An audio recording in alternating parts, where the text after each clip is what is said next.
हमको पढ़ना है स्ट्रेंथ। स्ट्रेंथ यानी शक्ति, वो भी किसमें, ग्राम पर लीटर कंसंट्रेशन में। हमको सांद्रता के ग्राम पर लीटर में स्ट्रेंथ पढ़नी है, यानी कि किसी भी विलेन का अगर स्ट्रेंथ बताना हो तो कैसे बताएंगे कि उसकी शक्ति क्या, विलेन की शक्ति क्या है, कंसंट्रेशन में, सांद्रता में।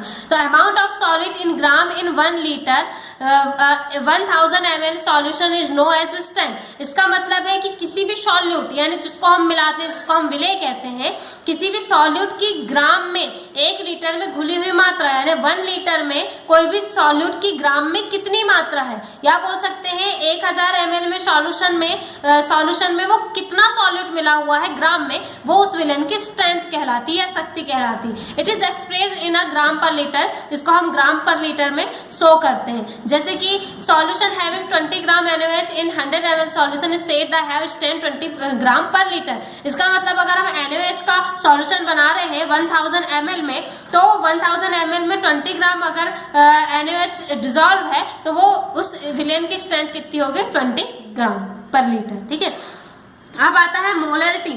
Molarity of a solution is defined as the number of mole of the solute dissolved in 1 liter of the solution। तो मोलरिटी क्या है, किसी भी सॉल्यूशन की मोलरिटी कहलाती है किसी 1 लीटर सॉल्यूशन में घुली हुई सॉल्यूट की मात्रा। ठीक है, 1 लीटर सॉल्यूशन में घुले हुए सॉल्यूट के मोल, जो मोल है वो कहलाती है मोलरिटी। ठीक है, जैसे कि एग्जांपल में 1 litre of NaOH solution 2 mole of NaOH are dissolve then the molarity is 2। अगर NaOH का 1 लीटर का सॉल्यूशन बना है तो उसमें अगर 2 मोल घुरे हुए हैं NaOH के तो उसकी मोलरिटी कहलाएगी 2, यानी 1 लीटर में सॉल्यूट के मोलों की संख्या। इसका फॉर्मूला है नंबर ऑफ ग्राम मॉलिक्यूल्स और मोल ऑफ सॉल्यूट, यानी कि सॉल्यूट को आपको मोल में लिखना है upon volume of solution in litre, तो लीटर में सॉल्यूशन। ठीक है, ये वाला फॉर्मूला आपको याद करना है।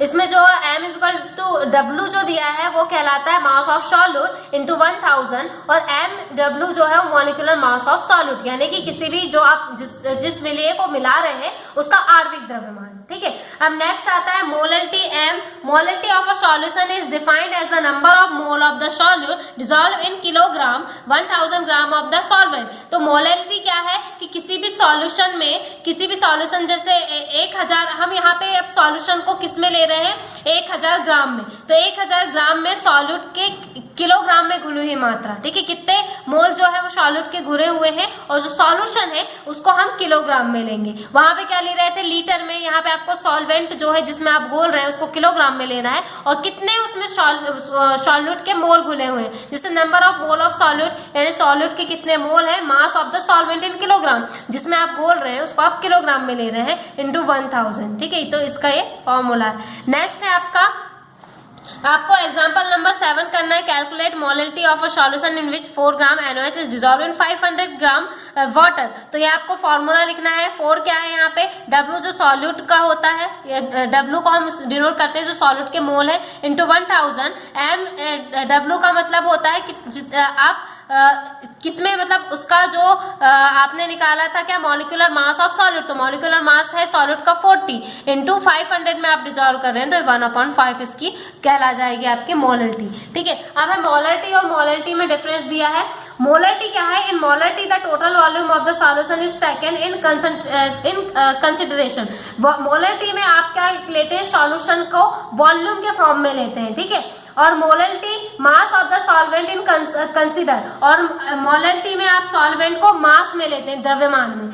Total volume of the solution must be 1 litre while mass of solution has no importance. यहाँ पे आप क्या करते हैं, सॉल्यूशन को 1 लीटर में लेते हैं, और यहाँ पे आपके सॉल्यूशन के जो द्रव्यमान का है वो कोई रोल नहीं होता, कोई इंपॉर्टेंस नहीं है। और मोलरिटी में total mass of solvent must be 1000 ग्राम और 1 kilogram, while total volume of the solution is not consider. Molarity में हम सॉल्वेंट को ग्राम में शो करते हैं, इसलिए यहाँ पे वॉल्यूम का कोई भी रोल नहीं होता। Molarity changes with the change in temperature, molarity जो है वो तापमान के साथ बदल जाती है और मोलरिटी जो है उसमें टेम्परेचर का इफेक्ट नहीं होता। इसको हम मोल पर लीटर से शो करते हैं और मोलरिटी को हम मोल पर किलोग्राम से शो करते हैं। नेक्स्ट है नॉर्मलिटी, नंबर ऑफ इक्विवेलेंट्स और gram equivalent of solid in 1 litre solution is called normality of the solution. तो हम यहाँ पे ग्राम इक्विवेलेंट में लेते हैं सॉल्यूट और जो सॉल्यूशन है तो सॉल्यूशन को हम लेते हैं लीटर में। तो आप किसी भी बता सकते हैं कि 1 लीटर सॉल्यूशन में डिसॉल्व की गई सॉल्यूट की ग्राम इक्विवेलेंट वेट वो कहलाएगा आपकी नॉर्मलिटी। तो ठीक है, ये इसका फॉर्मूला है। नेक्स्ट है मोल फ्रैक्शन या मोल प्रभाज in a solution, ratio of number of mole of solute to number of mole of solute and solvent is known as mole fraction of solute. तो यहाँ ये क्या कहलाएगा, किसी भी सॉल्यूशन का मोल फ्रैक्शन क्या है, कोई भी सॉल्यूशन में ratio of number of mole of solute, यानी कि सॉल्यूट के मोलों के नंबर, जैसे स्मॉल एन मान लिया हमने, सॉल्यूट ऑफ नंबर मोलों के नंबर, और mole of solute and solvent is known, और हम फिर नीचे लिखते हैं number of solute plus capital N यहाँ पे शो कर रहा है सॉल्वेंट को, यानी कि हम क्या कर रहे हैं कि ऊपर स्मॉल एन जो है वो शो कर रहा है सॉल्यूट के मोल को, फिर नीचे हम सॉल्यूट के मोल प्लस सॉल्वेंट के मोल को प्लस कर रहे हैं, तो ये आपका मोल प्रभाज या मोल फ्रैक्शन कहलाता है। ठीक है, अगर हमको सॉल्यूट का मोल फ्रैक्शन निकालना हो तो हम सॉल्यूट को ऊपर लिखते हैं, अगर हमको सॉल्वेंट का निकालना हो तो हम सॉल्वेंट को ऊपर लिखते हैं। ठीक है, अब है नेक्स्ट आपका formality, number of gram formula, mass of solid is 1 litre solution known as formality. इसका मतलब है किसी भी 1 लीटर सॉल्यूशन में घुले हुए ग्राम मोलों की संख्या, ग्राम फॉर्मूला मास, इसका मतलब है ग्राम सूत्र द्रव्यमान, ग्राम फॉर्मूला मास, ग्राम सूत्र द्रव्यमानों की संख्या।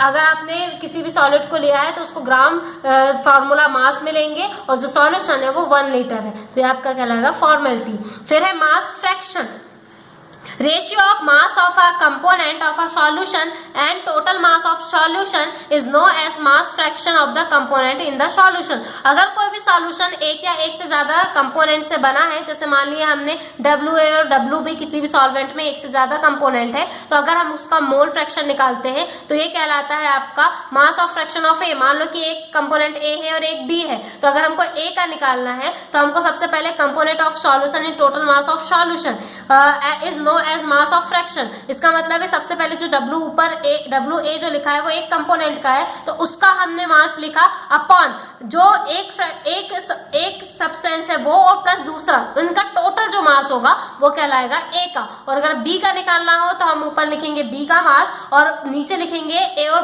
B प्लस दोनों का मास, तो ये आपका निकलता है मास फ्रैक्शन।